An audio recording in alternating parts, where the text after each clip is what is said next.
There is a cast iron skillet sitting in a box out in my garage, and the last time I lifted the lid on that box, the pan was the color of a rusty fence post.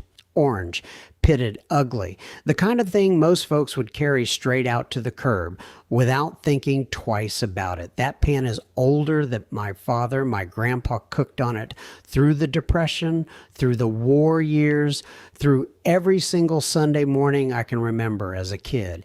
Eggs, cornbread, bacon, sausage, you name it, it came out of that one pan. I watched him scrape it out and wipe it down 1,000 times, and you know what I never once saw him do? Buy a new one. Not in his whole life, and there it was, rusted over, sitting in a cardboard box because after he passed, somebody packed up the old man's kitchen and stuck it on a shelf in the garage, and it sat there long enough for the damp air to find the bare spots. Now, here's the part I want you to really hear, because it is the whole reason I am making this.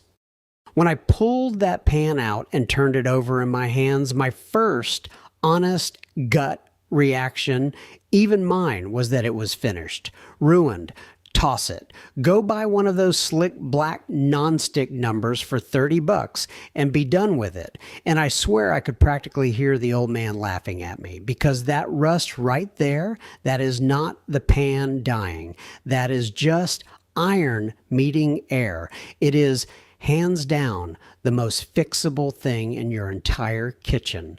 Under that orange mess is a piece of metal that is perfect. It was perfect 90 years ago, and it will be perfect 90 years from now, long after you and I are both in the ground. I am Dale. Some of you know me from the other things I do. I spent a lot of years dealing with what crawls into people's houses for a living, so believe me, I know rust and rot when I am holding it, but none of that knowledge is really mine. Every bit of it traces straight back to him, the old man, my grandpa, who could run a whole household on the loose change in his pocket and would not throw out a thing if you paid him to. So today I'm going to show you exactly how he would bring that pan back to life. A rusty, written off, dug out of the back of the garage skillet, turned back into a smooth, black, slick cooking surface that is honestly better than anything they sell you new, for about the price of a jug of vinegar. No fancy gadgets, no special powders, nothing your great-grandmother did not already have under her own sink. And along the way, I'm going to tell you the one rule the old man drilled into my head that almost everybody alive today gets exactly backwards. Plus a thing about soap that he was absolutely right about, for a reason that does not even exist anymore. Stick with me for that part especially, because it will change the way you treat every pan you own. Here is how it is done. Let me start with the thing everything else rests on, because if you do not have this part straight, nothing else I tell you will make a lick of sense. People believe two wrong things about a cast iron pan, and those two wrong beliefs are exactly why so many good pans end up in the trash. The first is that a rusty pan is a dead pan. It is not. Rust is just what happens when bare iron sits around with a little moisture and air.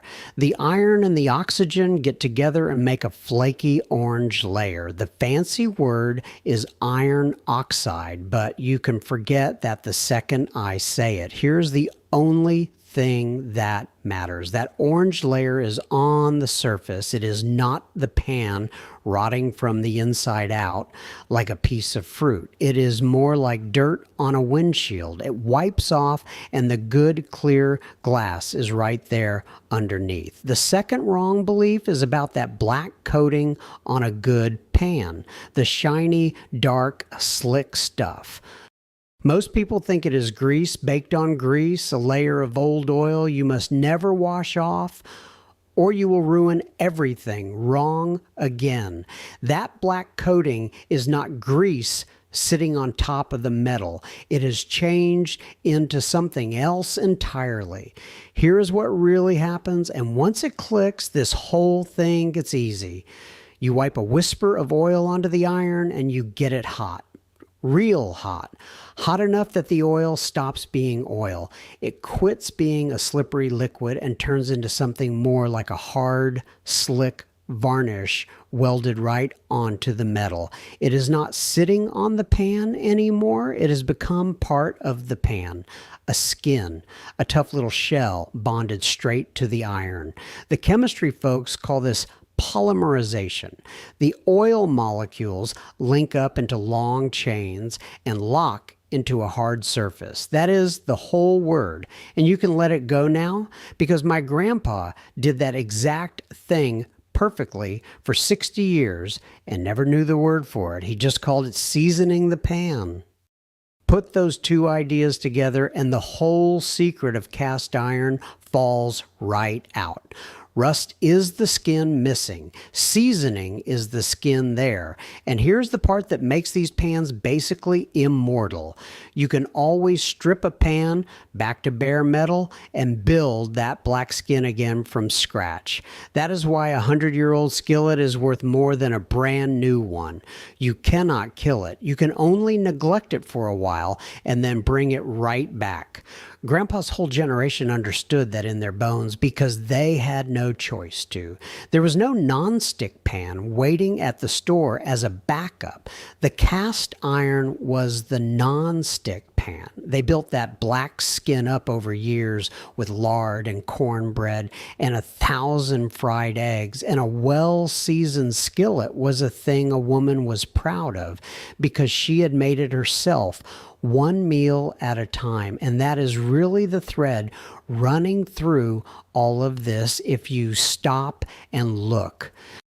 That one pan is just a single piece of a whole way of living the old man had. The same hands that seasoned that skillet made the soap from wood, ash, and fat, heated the house for next to nothing, put up enough food in the fall to carry the family clean through winter, and fixed what broke instead of buying it twice. I spent a long time writing all of that down, everything he knew about running a home on almost no money, and I put it into one place. It is called the $0 Household Bible, and it lives at a website, householdbible.com. If you would rather not fuss with typing, here is the easy way.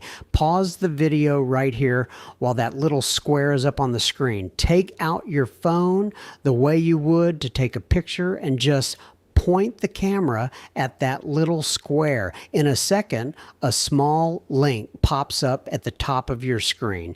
Tap it and it carries you straight to the book. Or if that is more trouble than it is worth, just type that address from down in the description. Whichever one is easier for you. All right, let me walk you through actually doing it step by step the way he would. First, before anything else, you look at the pan and decide if it is worth saving. The answer is almost always yes. Run your fingertip across the cooking surface. If it just feels rough and orange, that is surface rust, and that pan is coming all the way back, guaranteed. The only real problem is deep pitting, when the rust has eaten actual craters down into the iron, and the surface feels chewed up and pocked like the moon.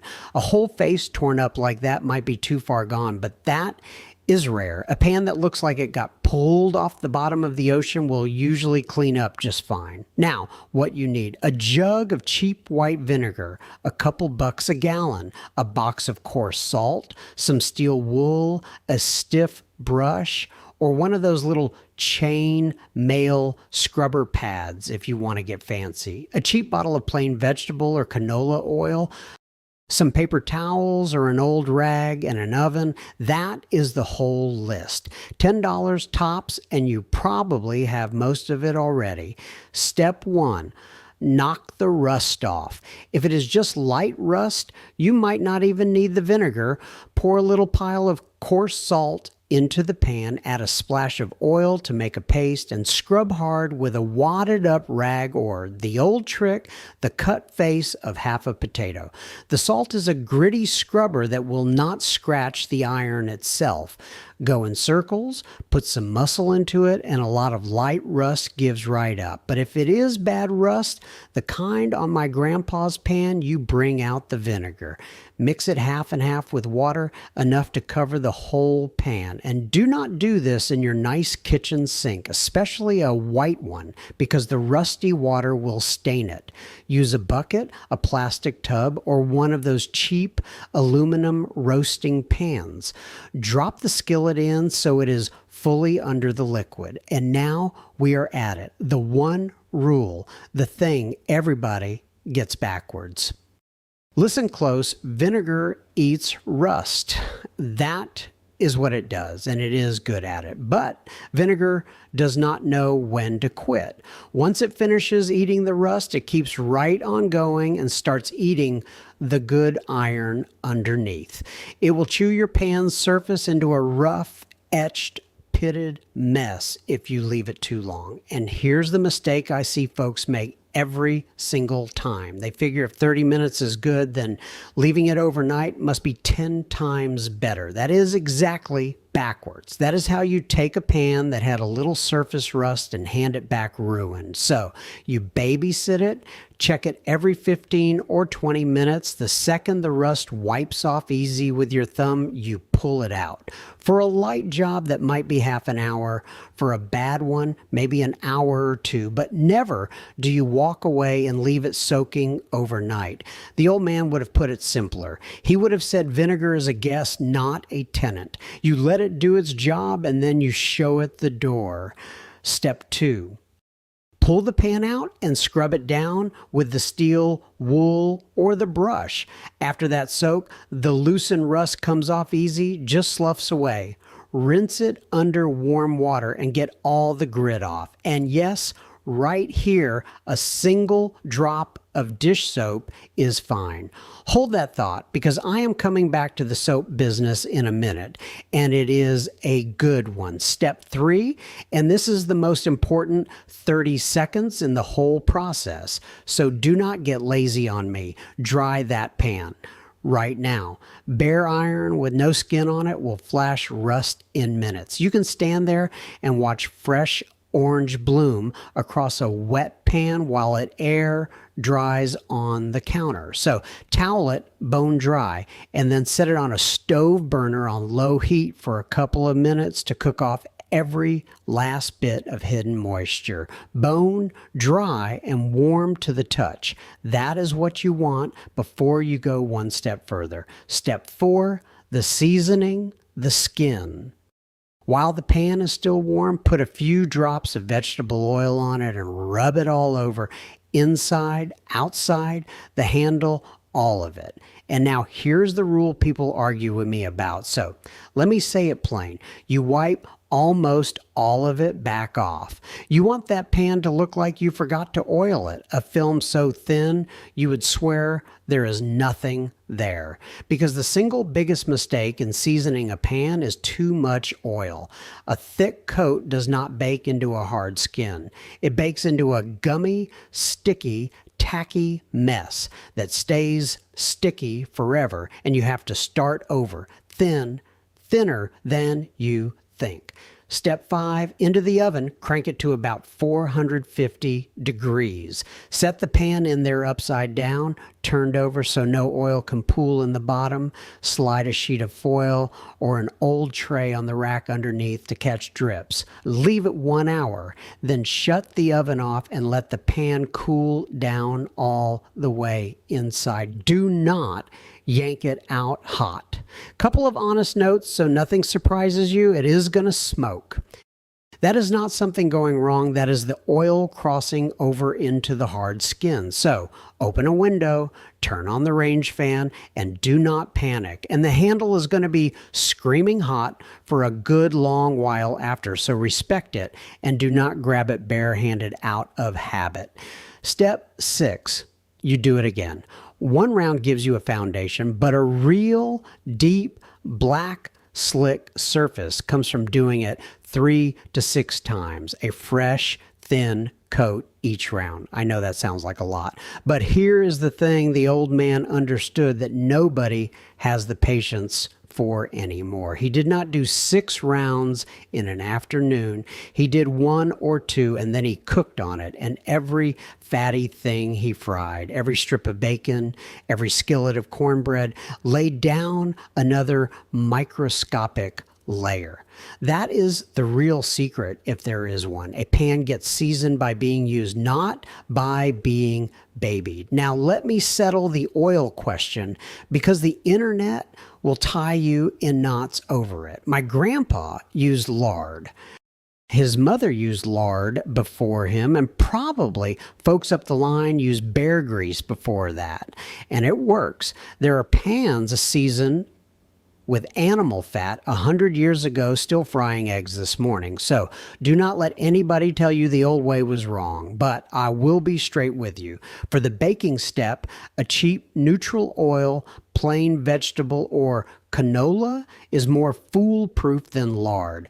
Animal fat can carry little bits of meat or salt that leave the seasoning gritty, and if you do not bake it bone dry, it can turn rancid on a pan that sits unused. So here is the best of both worlds. Season it with vegetable oil in the oven, then cook all the bacon and cornbread and fried chicken in it you want, and let that good cooking build it up. And skip the flaxseed oil everybody online raves about. Yes, it gets glassy fast, but it is brittle, and a few months later it flakes off in little sheets and you are starting over. Ask me how I know.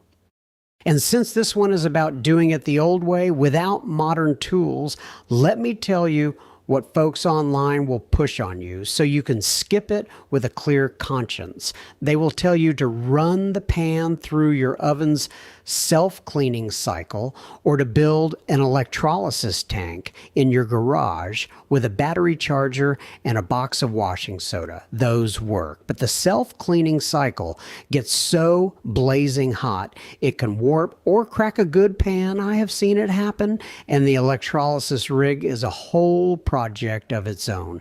The old man had none of that and needed none of it. Vinegar, salt, a rag, and a hot oven. That is the entire toolkit, and it has worked for about 200 years.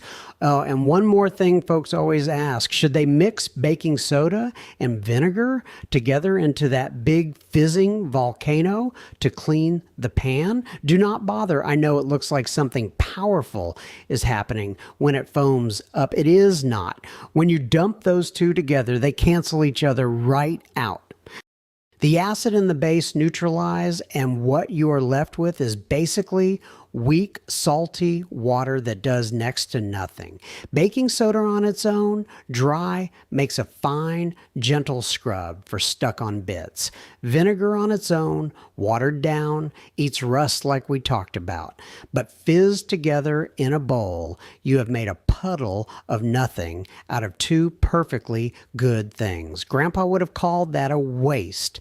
Now, I promised you the soap business, and here it is, because this one is my favorite. You have heard it your whole life. Never put soap on cast iron. It will ruin the seasoning. Maybe your grandmother said it to you the way mine said it to me, like it was the 11th commandment. And here's what I love about it. She was right, dead right, for her time, because back then soap meant something completely different.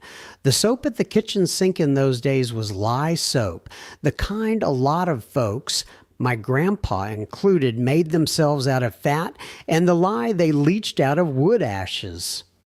And lye is harsh. Lye is basically what is in your drain cleaner and your paint stripper. So yes, scrubbing your good seasoned pan with grandma's homemade lye soap absolutely would strip that skin right off and start eating the iron. The rule was true. They learned it the hard way and passed it down hard like they should have. But here is what nobody updated. The stuff in the bottle next to your sink right now, your blue dish soap, is not lye soap. It is not even really soap in the old sense. It is a mild detergent built to lift loose grease off your dinner plates. And remember what the seasoning actually is. It is not loose grease anymore. It has hardened into that tough varnish welded onto the iron. A drop of modern dish soap cannot dissolve that any more than it can dissolve the paint on your wall. The old lye soap was paint stripper. Your dish soap is a gentle car wash. So a little squirt of mild dish soap on a well-seasoned pan is fine. It will not hurt a thing. So your grandmother was not wrong. She was right about the world she lived in. The pan never changed. The soap changed. The rule outlived the reason for it and got handed down so many times, the why got lost. And a lot of the old advice is exactly like that. True once and worth understanding instead of just repeating. And while we are clearing things up, let me tell you what actually does kill a cast iron pan, since it is not soap, it is water. Leaving it wet, letting it soak in the sink, running it through the dishwasher, putting it away damp. Water and time, that is the enemy. So the old man never soaked his. The everyday clean was simple. Hot water and a stiff brush while the pan was still warm, and if something was really stuck on, a quick simmer of water freed it up. Then every time, dry it on the burner and wipe that whisper of oil back on before you put it away. That film of oil is what guards it against the damp until the next time you cook. And here's the small thing that tells you everything about how he saw that pan. It never lived in a cupboard. It lived out on the stovetop because it got used every day. A pan that gets used stays seasoned and never gets the chance to rust.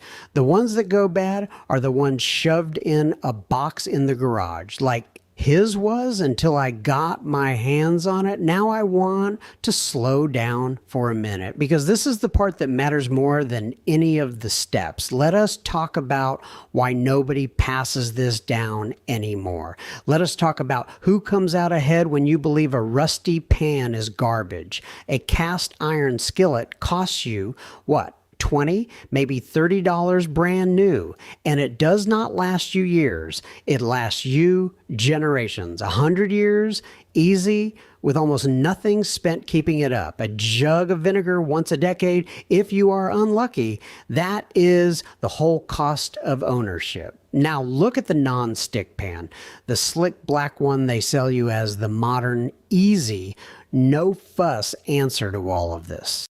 How long does that one last?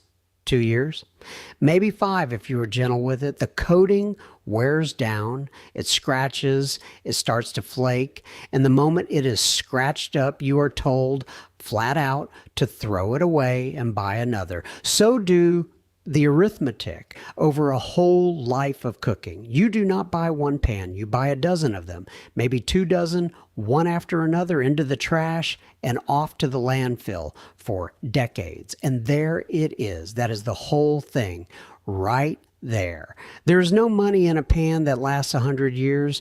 There is a great deal of money in a pan you have to buy again every 3.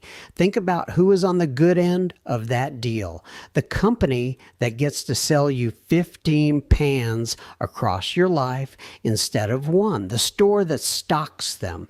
And the advertising year after year that somehow made the pan that lasts forever feel like a chore and made the disposable one feel like freedom and convenience and the modern way to live. Now I want to be careful and honest with you because that is the only way I know how to do this. Nobody sat in a room and plotted against your grandmother's skillet. It is simpler and in a way sadder than a plot. A pan that wears out is just a better business than a pan that lasts forever. That is all.